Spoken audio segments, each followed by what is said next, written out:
Assalamualaikum warahmatullahi wabarakatuh. Salam sehat, salam sukses, salam bahagia untuk seluruh sobat SR dan para pemirsa setia channel Sultan Rahmat dimanapun Anda berada. Berjumpa kembali dengan kami di channel ini dan kami akan terus berbagi pengetahuan tentang dunia metafisika. Ingat, yang kami cari adalah sebuah kebenaran, bukan pembenaran. Yang kami buktikan adalah dalil, bukan sekedar berdalih.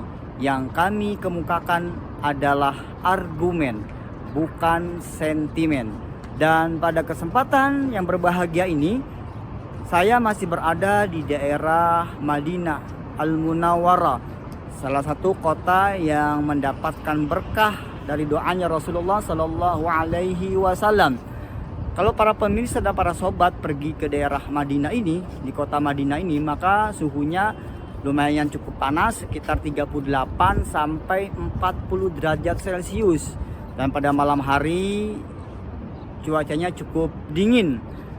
Oleh sebab itu banyak dari para jemaah Indonesia yang sudah mengalami perubahan fisik seperti mimisan, ada yang kemudian bibirnya pecah-pecah, kakinya pecah-pecah, kulitnya menjadi kering. Dan oleh karena itu, bagi sobat yang ingin pergi ke sini harus membawa perlengkapan kesehatan termasuk juga pelembab untuk melembabkan kulit Anda yang secara otomatis berubah menjadi kering karena perubahan iklim dan cuaca. Para sobat dan para pemirsa, kami akan coba pergi ke Masjid Nabawi. Di Masjid Nabawi ini adalah salah satu masjid terbesar di dunia yang bisa mencapai 1 juta jemaahnya berada di dalam sana. Jadi jika ingin berada di dalam Masjid Nabawi, maka para sobat dan para pemirsa harus minimal 1 jam berangkat dari hotel sehingga mendapati saf terdepan di Masjid Nabawi. Nah, ada beberapa keutamaan yang terdapat di dalam Masjid Nabawi ini. Yang pertama, kata Rasulullah Sallallahu Alaihi Wasallam, di Masjid Nabawi ini apabila kita melaksanakan ibadah salatun fi masjid hadza khairum min alfi salatin. Jadi siapa yang salat di masjidku ini maka dia akan mendapatkan 1000 kali lipat daripada dia sholat di masjid lain illal masjidil haram, kecuali di Masjidil Haram. Jadi pahalanya begitu besar, luar biasa. Kemudian yang kedua, di Masjid Nabawi ini terdapat satu tempat yang kalau kita berdoa, bermunajat kepada Allah, ini Allah akan kabulkan doa kita, insya Allah mustajab di sisi Allah Subhanahu wa Ta'ala, yang kita kenal dengan namanya Raudhah. Jadi Raudhah ini adalah tempat di antara rumah Rasul dan mimbar Rasul, yang sekarang rumah Rasulullah ini sudah berubah menjadi makam beliau, ya. Dan di Masjid Nabawi ini juga setelah makam Rasulullah ada makam sahabatnya yang mulia Sayyidina Abu Bakar Siddiq. Kemudian di sampingnya ada Sayyidina Umar ibn Khattab, bukan Sayyidina Utsman ibn Affan. Kalau Utsman ibn Affan dimakamkan di pemakaman Baqi, masih juga di sekitar daerah Masjid Nabawi sana.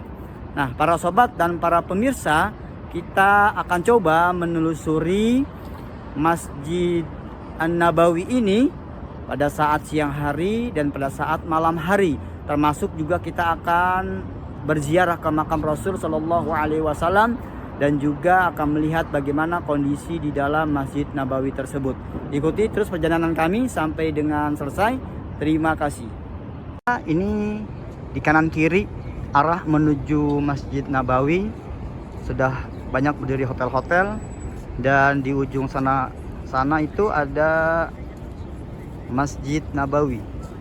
Kita akan coba berangkat ke Masjid Nabawi. Para sobat dan para pemirsa, kami sudah berada di pelataran Masjid Nabawi, dan ini kondisi pada saat pagi menjelang siang hari selalu dibersihkan oleh para petugas Masjid Nabawi untuk kebersihannya.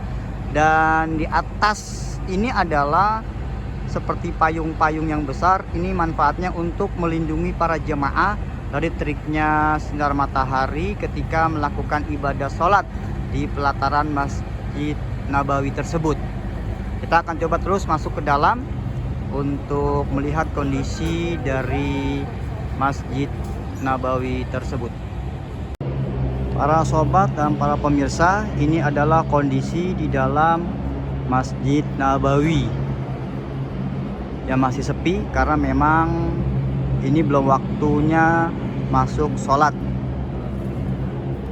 Dan pintu di sekitar Masjid Nabawi ini ada kurang lebih 40-an ya. Itu yang berada di dalam.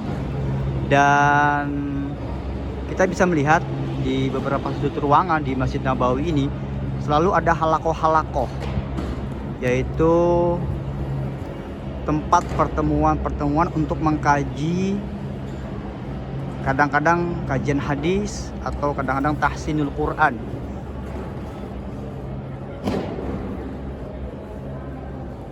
Dan para sobat juga bisa melihat di dalam Masjid Nabawi ini terdapat air zam-zam yang selalu disuguhi oleh para pekerja dan 24 jam selalu on time.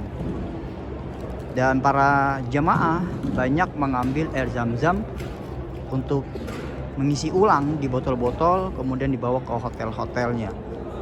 Dan ini gratis, luar biasa.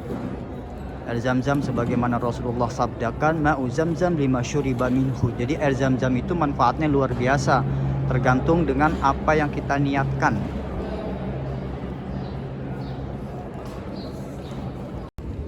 Para pemirsa dan para sobat, ini adalah kondisi di Masjid Nabawi setelah melaksanakan salat subuh berjamaah. Luar biasa antusias para jemaah agar dapat dan mampu melaksanakan sholat subuh secara berjamaah. Ini karena kekuatan iman yang luar biasa di dalam hati para kaum muslimin dan kaum muslimat. Dan Masjid Nabawi ini salah satu masjid yang mendapatkan berkah dari Allah Subhanahu wa taala dalam sebuah keterangan hadis Rasulullah sallallahu alaihi wasallam, barang siapa yang sholat di masjidku ini, itu Masjid Nabawi, maka dia akan mendapatkan pahala kebaikan 1000 kali lipat dibandingkan seseorang yang sholat di masjid-masjid lainnya kecuali di Masjidil Haram. Dan luar biasa bahwa di dalam Masjid Nabawi ini ada air zam-zam yang 24 jam selalu tersedia secara gratis. Dan jemaah bisa membawa pulang, mengisi botol-botol kosong yang kemudian dibawa pulang ke hotelnya masing-masing. Dan ini salah satu keberkahan yang ada di kota suci Madinah Al-Munawwarah dan kota suci Mekah nanti. Next kita akan coba explore ke tempat-tempat yang mustajab lagi, diantaranya adalah Raudhah. Ya, yang dahulu Raudhah itu merupakan rumahnya Siti Aisyah yang sekarang dijadikan sebagai makbarah, kuburan baginda Rasulullah sallallahu alaihi wasallam. Dan di sampingnya ada khalifah yang pertama Abu Bakar Siddiq, dan kemudian di sebelahnya ada khalifah Umar bin Khattab, Amirul Mukminin. Dan sepertinya untuk masuk ke dalam Raudhah ini luar biasa, sangat ramai dan berdesak-desakan karena itu adalah salah satu tempat yang mustajabah, yang kalau seseorang berdoa kepada Allah Subhanahu wa taala maka Allah akan mengabulkannya insyaallah, sebagaimana keterangan Rasulullah, ma baina baiti wa minbari raudhatun min riyadil jannah. Mari kita ikuti terus perjalanan ini untuk kita masuk ke dalam Raudhah.